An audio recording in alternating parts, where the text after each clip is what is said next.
Welcome back. This is Matt Hicks, the FF Educator, and we are doing a 2-round Superflex PPR mock draft with NFL draft landing spots. It's going to give you a good idea of how draft capital can swing some rookie player value.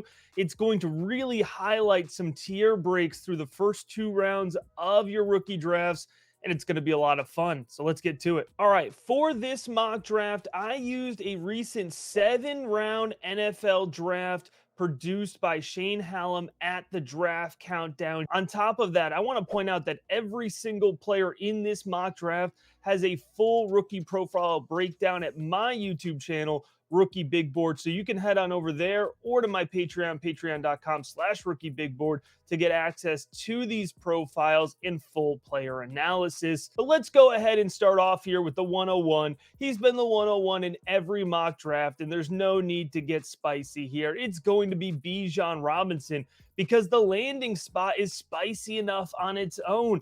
I apologize now to the Tyler Algier truthers because Bijan Robinson went round 1, pick 8 in Shane's mock draft, and that is just going to be the ideal landing spot here for Bijan Robinson. He goes to the Falcons. We're looking at an instant 250 to 300 touch running back.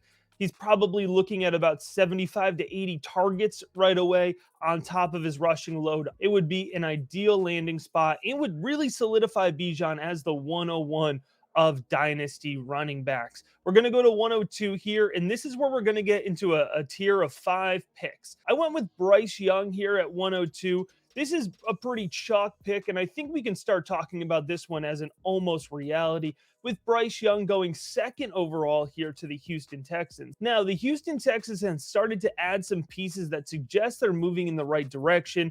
It's always good for a young quarterback to have a nice tight end working underneath, and Bryce Young certainly would get that now with Dalton Schultz. Hopefully, John Mechie is back on the field and we can reunite Young and Mechie together. And Houston, I imagine, is going to invest in an offensive weapon, either a second tight end or a wide receiver with that 12th or 33rd overall pick. Either way, Bryce Young has a nice core of weapons to build around him. And I think a year or two down the road here, we're not going to be thinking about the Texans in the same way that we are right now. Next up here is Anthony Richardson going off the board 103. For the purposes of the mock draft, he went 4th overall to the Indianapolis Colts. Now, it's going to be really interesting to see how the NFL draft shakes out. I do think Anthony Richardson's floor is a top 5 selection at this point, but it is an upside projection. Landing with the Colts, though, really helps. He's going to have a balanced running attack and 2 big receivers in Michael Pittman and Alec Pierce to throw to along the boundary. Now, for a young rookie quarterback here that has some inconsistencies with accuracy, giving 2 boundary targets gives him a little bit of safety. He doesn't have to work over the field as much. And it also gives him 2 guys with large catch radiuses. Hey, and don't forget about Jelani Woods working over the middle there as the tight end and as a red zone option here. The thing about Anthony Richardson is I still think we need to proceed with caution. Gardner Minshew coming over with Shane Steichen from Philadelphia suggests that they're willing to let Minshew bridge for half a season to a full season, and that might not be the worst news for Anthony Richardson truthers. He's expected to go off the board pretty high, and he does here in this mock draft. 104 is CJ Stroud going off the board to the Panthers. Another pick that we can't write in with pen, but we can pencil it in for sure. And I know it doesn't seem the most exciting what Carolina has done this offseason so far for CJ Stroud, but I actually think it's really smart roster building by the Carolina Panthers. You're bringing in a young quarterback, give him different pieces. You still have Terrace Marshall who can work the slot. You have DJ Chark working on the outside, and they paid a good bit of money to Hayden Hurst to work the underneath. And of course, don't forget about Adam Thielen, who did fairly well in a weak veteran wide receiver market there for a 3-year deal in Carolina. So now the Panthers are going to have the ability not necessarily to give CJ Stroud all the pieces year one. They're going to take that first year, understand the types of weapons that CJ Stroud clicks best with, and then next offseason, they're going to go and upgrade those weapons. And by the way, don't forget about the fact that Carolina added Miles Sanders, and Sanders did just about the best here in the free agency market for the running back position. he got paid. They're going to want to use him. That's a nice balanced attack for CJ Stroud, who is my current quarterback too overall as is. But let's switch it up here and take a running back at 105, and that is going to be Jahmyr Gibbs, going off the board to the Bears in the second round, pick 53. I'm a Khalil Herbert fan, but you bring in Jahmyr Gibbs, and he's instantly the running back one in that offense. And in an offense that wants to run the ball, but you have to imagine wants to run the ball a little bit less with Justin Fields as they evolve here over the next couple of years. Of course, Jahmyr Gibbs is also an excellent pass catching option, and giving that young, now third-year quarterback the ability to have a check down target like Jahmyr Gibbs, that is a win-win-win overall for fantasy football. I certainly expect the Bears offense to be more efficient, and I certainly expect them to see the red zone more here, not only over this year, but thinking 2 or 3 years down the road as well. Jaxon Smith-Njigba here, he would have pushed up to 105 if he didn't have such a tough landing spot. It is going to be the Baltimore Ravens, round 1, pick 22. I don't love this landing spot for JSN. Quite frankly, there's no wide receiver who I'm going to love it for from a fantasy football perspective, but it does help reinforce the idea that this is a solid tier for me. JSN is going to be in tier 2 for me, even if I don't like his landing spot. I'm not willing to pivot that hard off of him yet. So tier 2, picks 102 through 106, 3 quarterbacks, a running back, a wide receiver, and now things are going to start to get really wide open. At 107, I'm taking Zay Flowers, who lands with the Chiefs with the final selection in round 1, which is pick 31 this year. This is kind of a little bit of a trap pick here. I like Zay Flowers a lot, but Kansas City doesn't always produce the type of fantasy football value that we expect. And it's not only from the running back position here. There's a little bit of volume opportunity here. And where Zay Flowers, I think, could be volume challenged in certain offenses, I do think he'll have the ability to get 85, 90, 95 targets as a rookie if he goes to Kansas City. The question will be ADOT. Will they want to use him closer to the line of scrimmage? I think Andy Reid would. Maybe that creativity gets offset a little bit by some handoffs here, some rushing yards, some rushing touchdown potential. All right, pick 108 now is going to be Will Levis, the quarterback out of Kentucky. Now, I am lower than consensus on Will Levis, although consensus seems to be catching up here. Now the mock drafts have Will Levis falling outside of the top 10 picks of the NFL draft, but not Shane's. He does still have him going in the top 10, number 7 to the Raiders. I do think Will Levis would be on the bench to Jimmy G at least to start the season, but he very well could take a redshirt year in the NFL. Despite being an older prospect, Will Levis still has a lot of technical refinement that he needs to do before I think an NFL team will trust him with the keys to their offense. Nonetheless, Will Levis won't fall much lower than 108, although I wouldn't touch him here until the second round at this point in time. All right, 109 here. Next up is going to be Jordan Addison. Now, it does seem like Jordan Addison has fallen off a little bit after he measured in a little small and didn't test quite as well as we wanted him to. I like his landing spot here. Shane has him going round 1, pick 29 to the New Orleans Saints. And that's going to be a nice volume opportunity. It seems like the Saints want to make Michael Thomas a thing, but I think we can all agree that Michael Thomas hasn't been a thing for a while and probably won't be a thing again. So we have Chris Olave garnering probably about 120 targets on one side of the field. Let's plug Jordan Addison into the slot here and give him another 95 to 100 targets himself. It's probably about best case scenario for Jordan Addison in terms of quick production here from a fantasy football perspective. 110 is going to be my guy, Jalin Hyatt. Jalin Hyatt is going off the board at the top of the second round, pick 33 to the Houston Texans. I mentioned it earlier. I do expect the Texans to use either 12 and or 33 to help Bryce Young. And I'm a big fan of Jalin Hyatt. So at 110, I was actually trying to hold back my bias a little bit. I'd be willing to take Jalin Hyatt as high as 107 with the Houston landing spot, because I think he's going to get a good amount of volume here. And I do have to reiterate, now that we've gotten to the pick, that part of putting Bryce Young at 102 is because I like the weapons around him. You pair up Mechie with Jalin Hyatt. You have Dalton Schultz working underneath. You have some nice pieces there for Bryce Young, and it's certainly going to help Jalin Hyatt as well. He would be the leader in terms of touchdown upside on that offense. I could see him even as a rookie getting 7, 8, 9 touchdowns, which even if the targets don't come through at a high level, could see a similar value rise as a guy like Jahan Dotson this past season. All right, up here at 111 is going to be Michael Mayer, the first tight end coming off the board in this mock draft, and probably the first tight end coming off the board in most rookie drafts this upcoming year. Michael Mayer goes off the board to the Chargers, which is a super flashy landing spot, pun intended there, for Michael Mayer. Of course, the volume's going to come there as well in an offense that sees a lot of red zone opportunity as well. That's just about as good as it gets for Mayer, and I'd be willing to take him as high as 109, 110, but I always try to reflect consensus a little bit, and I know not everybody is as willing to invest in a tight end there in the back end of the first round. Here's where I'm going to draw a little bit of a tier break, and this is based on landing spots. There's a few other players that could be in this same tier for me in an actual rookie draft. But with the way that this landing spot situation broke down, there's going to be a couple players just outside of it whose talent is pushing them up the board, but the landing spot and draft capital wasn't quite what I personally expected to be. But let's go ahead and start here with the final selection in the first round, and that's going to be Zach Charbonnet. He goes round 2, pick 58 to the Cowboys. It's not only the back end of the second round, which is a little low for me. I do expect Sharp to be a top 50 selection, but now he's in a rotation with Tony Pollard, who I think is a legitimate 200 touch guy, where I want Sharp to be the guy leading the running back room, 225 touches, and I think he's a sneaky candidate to be 50 plus touches or targets through the air.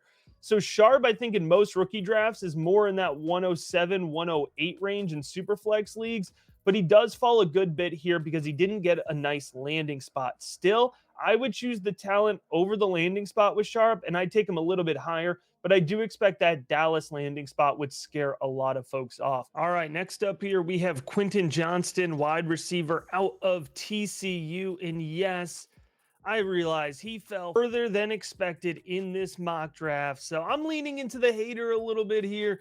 My most recent wide receiver updates, Quentin Johnston fell down to wide receiver 7 for me. So despite the fact that he gets a pretty juicy landing spot here with the New York Giants, round 1, pick 25, I haven't slide to the second round. It might be a little unrealistic here, but I had to put my own influence into it. Here's where I'm at, folks, with Quentin Johnston. He was profiled as an athletic, fast, big man. All right. He came in smaller in height than expected. He did not run the 40-yard dash at the combine, did not have an impressive 40-yard time at his pro day, and struggled with the 3-cone. So far we know that he can jump, right? That's the level of athleticism he brings. But go and watch his tape. He struggles with contested catch balls. He lets undersized Big 12 defensive backs jump his routes. He doesn't separate before the catch point or really at any point. And I don't expect him to rely on yards after catch ability to win at the next level. It's an odd fit. And quite frankly, it's an odd fit here with the New York Giants. I understand why the pick was made, but I don't love it. I do think he probably goes higher than the early second round if he does end up going to the New York Giants, but it's not a price I'm willing to pay. So I had to infuse a little bit of my hater status here. I know you're going to let me know about it in the comments. All right, moving on here to 202, we're going to go with Josh Downs. He lands with the Tennessee Titans. Now, I'm on record as being a little bit lower on Josh Downs compared to consensus, and I don't like that. That breaks my heart here. I like Josh Downs. I've been watching him in college for a while, but he came in at the combine at 5'9", 171, and I just question what his fantasy football upside could be. This Tennessee Titans landing spot does help him out a good deal, though. You have Treylon Burks on the outside here, and you could kind of leave Josh Downs inside. The question is going to be, what does that quarterback situation look like in the short and long term?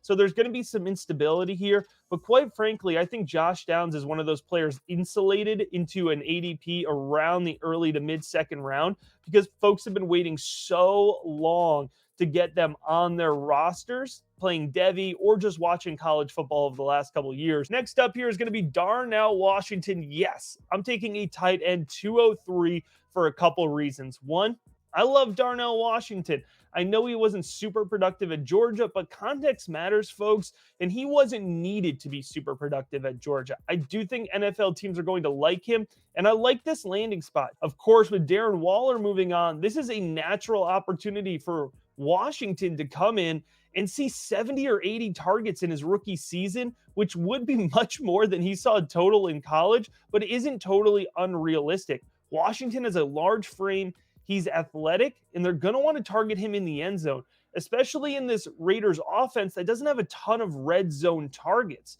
So I think Washington really complements what they have going on there with Myers, Renfro, and of course, Devontae Adams on the outside. He'll have opportunity to work in space underneath and catch balls in the red zone here. So it's pretty high for Darnell Washington. I recognize that, but I like the landing spot, and I want to go ahead and take one of my guys a little bit higher than consensus. Next up is Devon Achane.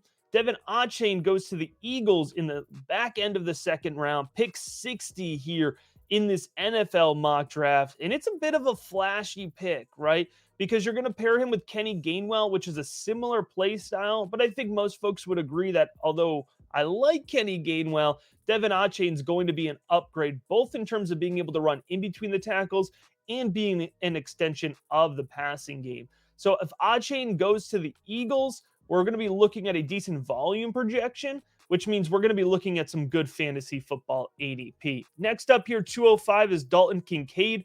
Dalton Kincaid here is going to the Cowboys. That's a good landing spot. Dalton Kincaid, of course, kind of being able to take over that Dalton Schultz type volume, working underneath. That's a good landing spot here. And now that's 3 tight ends taken in the top round and a half, right? Which is much different than most years, but I think is an accurate, realistic reflection here of what could happen in this year's NFL draft and therefore rookie draft season. 206 is Tyjae Spears. He goes to the Dolphins here, which is a fun pick, but he does go at the back end of round 3. Now, that might scare off some folks, but for me, my draft capital range is 51 to 102. That's all back end of day 2. So Tyjae Spears, is still getting pretty good draft capital here.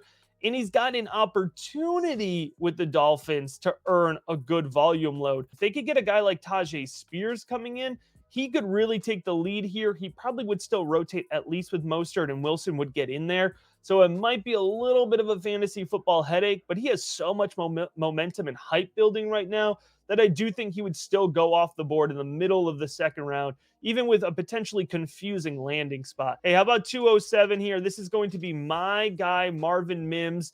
I like him a lot. I do think he could go higher than 207 on an average rookie draft situation, but a little bit of a tricky landing spot again here with Mims. He's coming in round 3, pick 67 to the Denver Broncos. So if Jerry Jeudy is in fact moved, then we have some serious volume potential here, and we love this landing spot for Marvin Mims. KJ Hamler, it does look like he's going to miss time again leading into this season.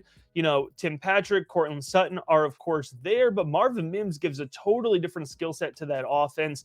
And you have to think that Russell Wilson might look at Marvin Mims, look at his ability to win downfield, look at his ability to gain separation, and see just a little bit of Tyler Lockett in him. It's a really fun pick. 208. No, I didn't forget about him. Sean Tucker, the running back at Syracuse. Round 3, pick 73. Folks, I think this is where we have to accept that we are with Sean Tucker. I've been on the roller coaster with Sean Tucker. Back in summer scouting, I was much lower on him than consensus, but I said I would keep an open mind. And when I watched his 2022 tape, I actually liked a lot what I saw from Sean Tucker. So I do think he's going to be in this back end of day 2 draft range, but I don't think that should totally scare us off of him. I think this is more of a reflection here of the running back class overall, and that a lot of guys are going to be pushed down board where they might not be on a traditional year. Just because there's so much depth in the class, I think there's going to be less urgency from NFL front offices.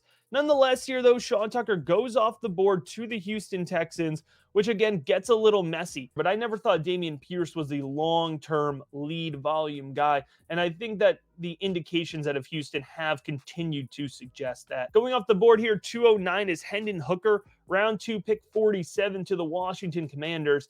Now, it's funny how NFL draft buzz works, because just since Shane's 7-round mock draft came out, it seems like there is more and more buzz and acceptance that Hendon Hooker could be a first-round NFL draft pick. That's not what we're dealing with here, but if he does go in the first round, say Minnesota at 22, Hendon Hooker's probably not making it out of the back round of your Superflex drafts, and I'm totally cool with that because I like Hendon Hooker a ton. He's a methodical passer, he's got good mechanics, he's accurate, and he has sneaky good mobility. Of course, the big drawback here with Hendon Hooker is that he did suffer a late season knee injury, so he might not be on the field until the back half of his rookie season, or potentially even not at all his rookie season. 210 is Tank Bigsby to the Buccaneers, and I'm ready for the comments to roast me on pushing Tank Bigsby down.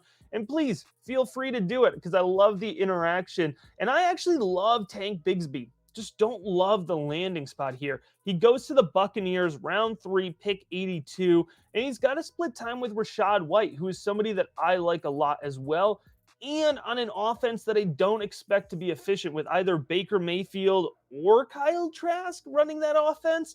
So it's not Tank pushing it down here. It's just, I guess, pun intended, this landing spot has tanked his value. How about Zach Evans? I wasn't going to get out of the top 24 picks without mentioning Zach Evans, although it does seem like the fantasy football community has soured on Evans. I am not off of him yet. I need the NFL to tell me that I should be off of him. And in this situation, Shane does allude to that. Round 4, pick 125, which is why I pushed him down board. He does go to the Chargers. Now, if the Chargers do move on from Austin Eckler at some point in time, all of a sudden Zach Evans now becomes a really exciting fantasy football option. But nonetheless, we can't proceed with that as a realistic expectation. So he goes second to last here in this mock draft. In the final selection, number 24, still plenty of value. I snuck in Rashee Rice here, round 2, pick 66. And I snuck in Rashee Rice, who I prefer as more of a third-round player because he landed in a solid landing spot here. Round 2, pick 66 to the Arizona Cardinals. Now, easily, you're kind of looking at it and say, oh, they're moving on from DeAndre Hopkins. Let's plug Rice into that type of role. Obviously, he's not a DeAndre Hopkins type talent, but that's plenty of volume there. You might have to hang with him through his rookie season because the quarterback play is going to be suspect. I think if the season started today, it would be Colt McCoy. But looking at it next year, you're back with Kyler. Hopefully there's some more pieces in that offense, and they could be a more exciting version of an NFL offense once again. So there you have it, 24 picks. Make sure to drop your comments here. Let me know what you think. Hey, even if you're roasting me on them, I could always take a little bit of back and forth. I'm happy to have that discussion. And like I mentioned, all 24 of these players I have full profiles for over at Patreon or over at Rookie Big Board on YouTube, and much deeper analysis at patreon.com/rookiebigboard. Hey, I appreciate you checking out this video.